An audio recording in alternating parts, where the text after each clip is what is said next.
Hey everyone, and welcome back to the channel. Today, we re-diving into one of the most famous and influential teachings in history, the Sermon on the Mount. Have you ever wondered what it's all about? Let's break it down together. Picture this.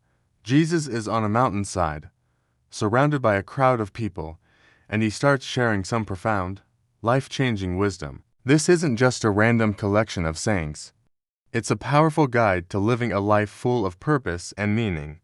The sermon is found in the Gospel of Matthew, chapters 5, 6, and 7. It kicks off with the Beatitudes. You've probably heard "Blessed are the meek," or "Blessed are the peacemakers."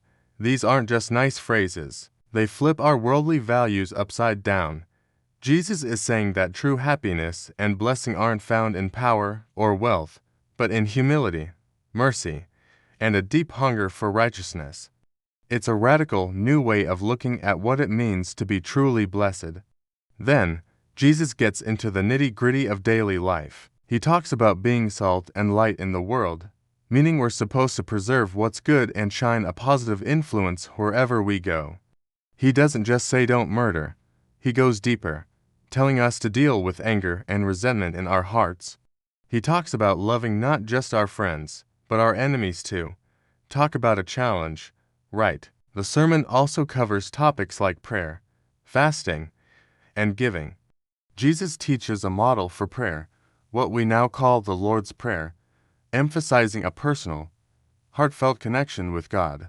He warns against worrying about material things like food and clothes, reminding us to seek God's kingdom first and trust that our needs will be met. It's a call to prioritize our spiritual well-being over temporary anxieties.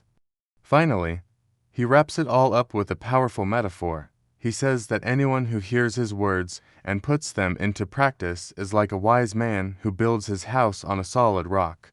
When the storms of life come, that house stands firm. But someone who hears the words and ignores them is like a foolish man who builds on sand, and their house collapses. So, the Sermon on the Mount is essentially a blueprint for a countercultural, transformative way of life. It's about inner character, not just outward actions. It's challenging, inspiring, and just as relevant today as it was 2,000 years ago. It calls us to a higher standard of love, integrity, and faith. What part of the Sermon on the Mount speaks to you the most?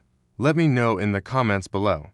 Thanks for watching, and if you enjoyed this, don't forget to like and subscribe for more content. See you next time.